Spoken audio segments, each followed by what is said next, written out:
Zuk is a new phone manufacturer that has received backing from Lenovo, and the Z1 is their first smartphone.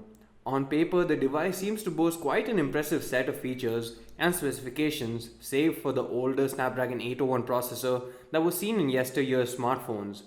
However, you really can't write off a phone just because the processor is a bit old. After all, the OnePlus One is also powered by a Snapdragon 801 processor, and even today the smartphone is sought after by many. And since the Zuk Z1 is also aimed at a similar price point, the phone does make sense. In this review, we will take a look at how the phone performs in real life and whether that impressive spec sheet translates to an impressive all-round performance in real life as well. We would be comparing the phone to the OnePlus One as well, which could be called its closest competitor. The design of the Zuk Z1 up front is very similar to that of the Meizu M2 Note.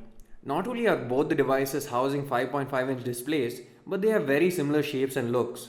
The main differentiating factor is perhaps the rectangular home button compared to the M2 Note that has an oval type of home button.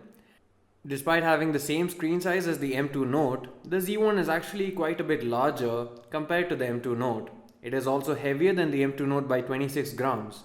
The primary reason for this increase in weight and size, at least in terms of thickness, is the fact that the Z1 packs an impressively massive 4100 mAh battery inside it. The battery and back panel are non-removable though, but that's something that we've come to expect of most phones recently, so we aren't complaining. The back has a curved pillow sort of feel, and it looks very simple yet elegant, which reminds us of the iPhone 3G and 3GS. It has a cheek appeal of sorts, and the shape of the back makes the phone really easy to hold and handle despite its relatively bigger size. Although it's still bigger than the M2 Note, it doesn't feel particularly cumbersome to carry or use, and people with fairly large size hands can easily use it single-handedly. The front has a nice chamfered silver bezel running all around it that gives it a premium feel. That's something that you don't expect in a phone that is priced so low, not to mention the fact that the build quality is top-notch thanks to use of metal and a well-constructed body.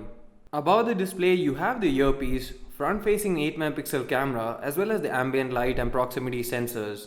Below the display you have a home button with a fingerprint sensor as well as the two capacitive buttons on either side. At the right side there is the volume rocker button as well as the power/lock button. Both the sets of keys are easy to press and give good feedback when pressed.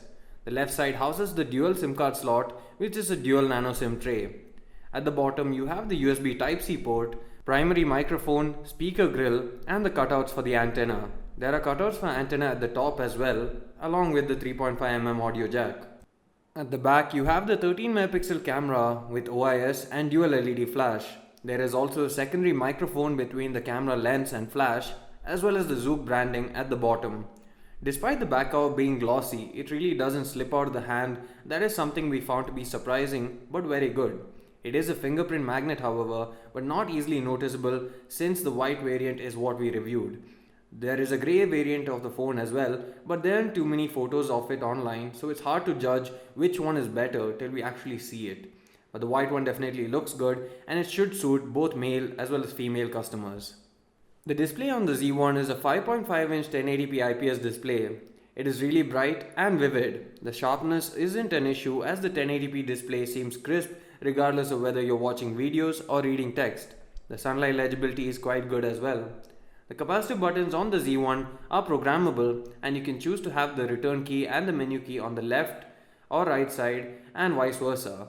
The capacitive keys are lit in white and have the shape of dots similar to the OnePlus 2 capacitive keys, but the backlighting is smaller in size. The user can also opt for on-screen navigational keys if that is their preferred method of input. If you enable on-screen keys, the capacitive keys don't function anymore, but you can still use the home button and fingerprint sensor. Users can also enable left-handed mode, which will place the navigation bar on the left side of the screen when in landscape mode. Note that you need to have the on-screen navigation keys enabled in order to use that feature.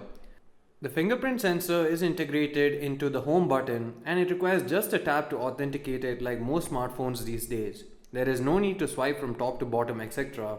The accuracy is quite good and the device gets unlocked quite fast. You will need to first wake up the device from sleep though, as unlike the Oppo R7 Plus or the OnePlus 2, the device won't recognize fingerprints when it is in sleep mode. The international version of the Zuk Z1 will ship with Android 5.1.1 out of the box with CyanogenOS 12.1. There's a lot of customization in terms of buttons, screen settings, etc. And apart from that, you also get a theme store where you can go to download additional themes to personalize and change the look of your smartphone.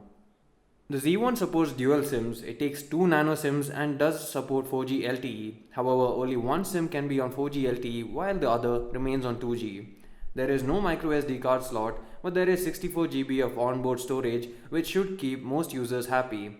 Out of 64 GB of storage, the user gets around 53.06 GB out of the box at his or her disposal. The device also supports USB OTG, however, you will need an adapter since it has a USB Type-C port, so your usual micro USB OTG adapter won't do the trick directly. Apart from that, the device supports dual band Wi-Fi A, B, G, N, and AC and Bluetooth 4.1. The device is powered by a Snapdragon 801 processor and has 3 GB of RAM as well. In regular day-to-day use, the device performs well and doesn't overheat nor does it lag.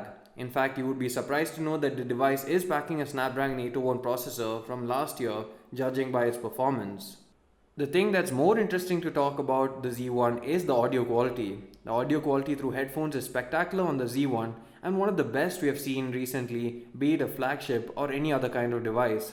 The dynamic range is really good and there is barely any stereo crosstalk.